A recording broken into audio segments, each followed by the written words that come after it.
Hey guys, and welcome back to the Aether Hub. I'm Simon here bringing you our first MTG Dominaria official spoiler. So first a couple things. Yeah, I'm sick, so I'm gonna sound a little wonky. But also, the elephant in the room, the leaks. Yes, of course, I'm aware of the massive leak that happened, massively spoiling about half the cards in Dominaria. It's a bummer. I've said time and time again, leaks suck the wind right out of the spoiler season, which is supposed to be fun and get people all amped up for the next set. But what can you do, right? Just hope Wizards of the Coast gets better in the future with protecting their future sets. As for the leaks of Dominaria themselves, what will I do with them? Well, from a growth standpoint, I should just make videos on all of them right now, right? But I'm not going to do that. I'm going to wait until they're officially spoiled, like today's card, and make videos on them at that point. Why?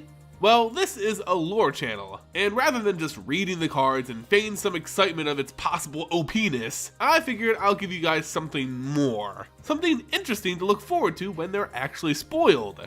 Anyway, that was a pretty long rant to begin this video. Let's move on to today's Dominaria card, which doubles as a mechanic spotlight because this is the first Saga card we've seen from the set. This is Phyrexian Scriptures, but what the actual hell are you looking at? Yeah, this is the design for the new Saga cards. Saga cards are a new mechanic in Dominaria that are right up my alley. They literally tell an old story from Dominaria's past, perfect for a Vorthos nut like me. The way Sagas work is based off their accumulation of lore counters. I can't make this stuff up, guys. This mechanic was made for me. Anyway, when a Saga enters the battlefield, it's played like an enchantment and gains a lore counter as it comes into play. The enchantment will also gain a lore counter after each of your draw steps, and typically, it gets sacrificed after getting 3 lore counters on it. The Saga enchantments do something different depending on the number of lore counters it has on it. For Phyrexian Scriptures, for 2 colorless and double black, it comes into play and puts a 1/1 counter on a target creature you control. That creature becomes an artifact in addition to its other types. After your next draw step, it gains another lore counter and destroys all non-artifact creatures. Another draw step, another lore counter, and it exiles all cards from all opponents' graveyards, then sacrifice it. So, as a card, Phyrexian Scriptures is like a slow board wipe that promises to keep one of your creatures up. Obviously, the first effect isn't good for 4 mana, but as the next turn comes around, the board wipe is pretty significant. Maybe isn't the best to deal with aggro decks, but in black, this is pretty nice removal. Sure, it won't hit everything all the time, but as Dominaria comes in, we won't see a bunch of artifact creatures. Still, it's a stipulation, and that means it isn't a perfect wipe effect.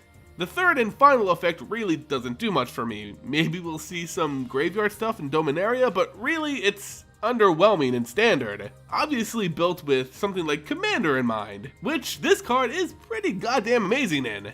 As for limited, it's slow but nice removal. Without a lot of artifact creatures, it's safe to say you'll at least be left with a board advantage.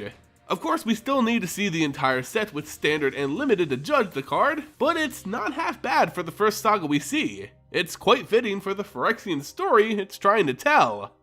Speaking of flavor, these Saga cards, at least with Phyrexian Scriptures, are some of the most flavorful cards ever printed in MTG. As I said, they highlight past stories that have taken place on Dominaria. This is amazing because a significant percentage of the new player base may have never even seen a set based on Dominaria, and definitely don't understand the stories that took place there. Phyrexian Scriptures tells the tale of the Phyrexian threat to Dominaria in the Urza block, that being Urza's Saga, Legacy, and Destiny. These sets highlighted Urza's failed preemptive strike on the Phyrexian home plane. While there, highlighted in the black cards of the set, Urza learned much about the Phyrexian culture and their religion, a religion directly referenced in these Phyrexian Scriptures. On a few cards from Urza's Saga, we learn more from the written text of the scripture in the form of flavor text. This is the belief structure of Yawgmoth.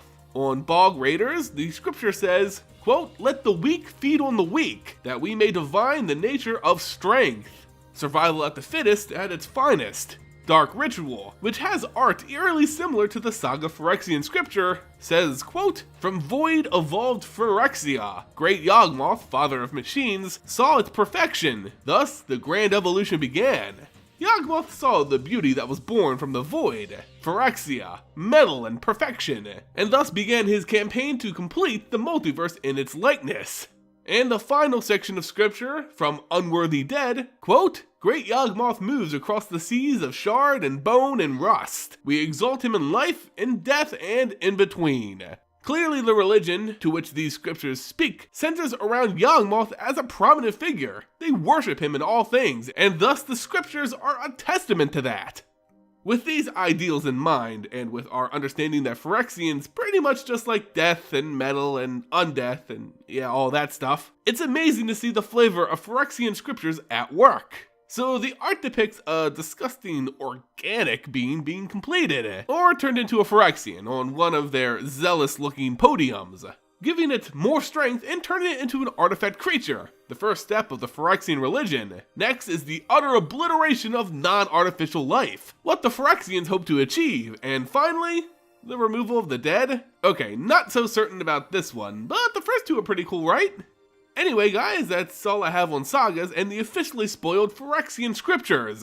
I can already tell that this is going to be an amazingly flavorful mechanic in Dominaria, giving us older players a nice nod to the stories we love, while giving newer players a small window to that past bundled in an awesome design. Let me know what you guys think about Sagas in the comment section below, and whether or not you want me to cover the stories behind them all when they're released. What do you guys think about Phyrexian Scripture in particular? Good? Bad? Viable? Let me know. Of course, if you enjoy the video, make sure you hit that like button, subscribe, and of course share it across the multiverse. You can also consider joining the Vorthos army yourself and get your name on my videos and some free cards by becoming a patron. Find a link to that in the description below. As always guys, I'm Simon and I'll see you next time here on the Aether Hub.